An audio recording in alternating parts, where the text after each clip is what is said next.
என்னம்மா அது மேலெல்லாம் சேரு? இல்ல டாடி, ஹார்ஸ் ரைடிங்ல கீழே விழுந்துட்டா. குதிரை உன்னை கீழே தள்ளிச்சா இல்ல நீயா விழுந்தியா? அது daddy. No don't try to explain anything. நீ பதில் சொல்ல தடுமாறத பார்த்தா நீயா தான் கீழே விழுந்திருக்கணும். குதிரையை ஓட்டும் போது கவனமா ஓட்டணும். கவனத்தையே வீணா சதுர வேணும். சாந்திக்கு கல்யாண வயசு வந்துருச்சு இல்லையா, அதனாலதான் எதையுமே கவனமா செய்ய முடியல. அதுக்காக சேத்தலையா விழணும்?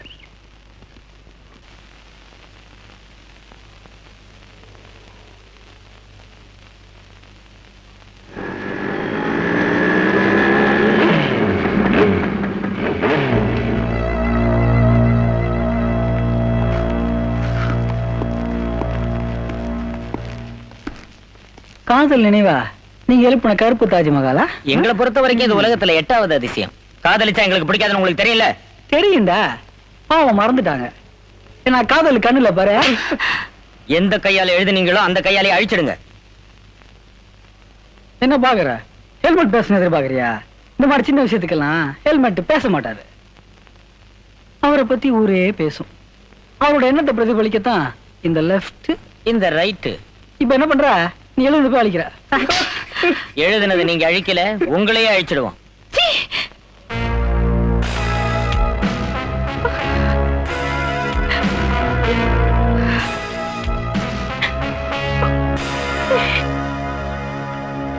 அடடா, என்ன புனிதமான காதல் இது. இவன் தம் பேரை மட்டுமே அழிக்கிறான், இவ தாம் பேரை மட்டுமே அழிக்கிறா. அவனுக்கு இவ பேரை அழிக்க கூடாதுன்னு, அவளுக்கு இவன் பேரை அழிக்க கூடாதுன்னு. அழிடி, கண்ணீர் விடுற. அழி, நல்லா அழி. நாங்க உங்களுக்கு என்ன துரோகம் பண்ணோம்? ஏன் இப்படி எல்லாரையும் கொடுமைப்படுத்துறீங்க?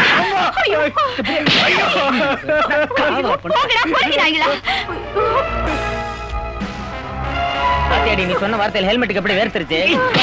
அவனை கொண்டா தொடச்சுக்கிட்டான்.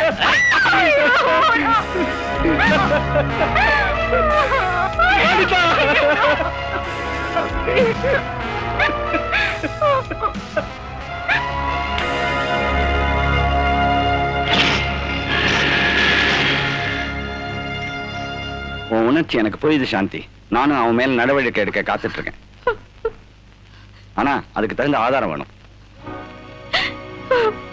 நடந்தது எல்லாம் எழுத்தாமா, நான் அவனை இப்பயே காலேஜ்ல இருந்து டிஸ்மிஸ் பண்றேன். வேண்டாம் சார், நடந்தது நடந்ததாவே இருக்கட்டும். நான் எழுதி கொடுக்க முடியாத சூழ்நிலையில இருக்கேன்.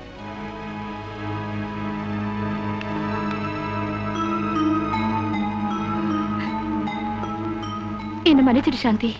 ஹெல்மெட்டை பத்தி எழுதி தந்தா அது ரவிக்கு ஆபத்தாயிடும்.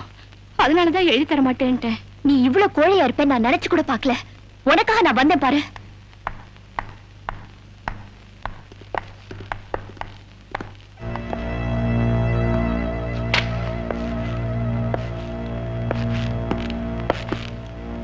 நாங்க பண்ண நியாயத்துக்கு நீ தண்டனை வாங்கி தர பாக்குறியா? அனிதா எங்களை பத்தி பிரின்சிபால்ட்ட எழுதி தர மாட்டேன்னா ஏன்னா அவ பயந்துட்டா. ஆனா நீ ரொம்ப தைரியம், நாங்க ஒத்துக்கிறோமா?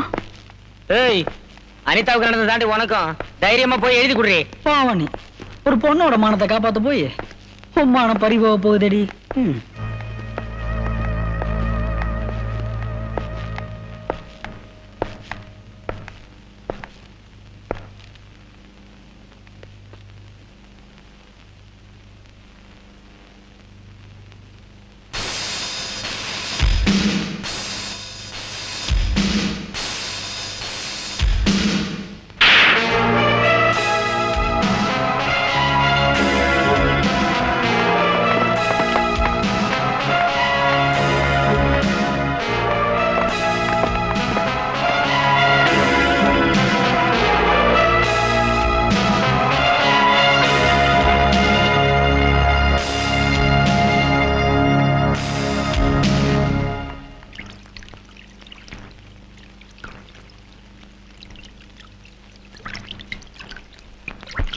என்னாச்சு ரவி? நம்மள யாராவது பிரிச்சிருவாங்களோன்னு எனக்கு பயமா இருக்கு. பயப்படாத எனக்கு. இனிமேல் நம்மள யாராலையும் பிரிக்க முடியாது.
நம்ம வகுப்பை சேர்ந்த அனிதா ரவி 2 பேரும் எதிர்பாராத விதமா நம்ம விட்டு பிரிஞ்சிட்டாங்க.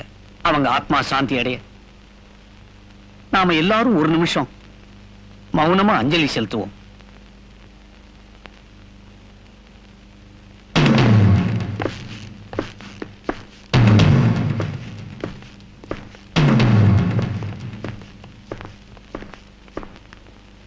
எதனால சிவா ரவியும் அனிதாவும் இந்த முடிவுக்கு வந்தாங்க? எனக்கு அதுவுமே புரியல சாந்தி. எனக்கு என்னமோ அந்த ஹெல்மெட் கேங் மேலதான் சந்தேகமா இருக்கு. அவனுங்க விஷயத்துல நீ தலையிடாத.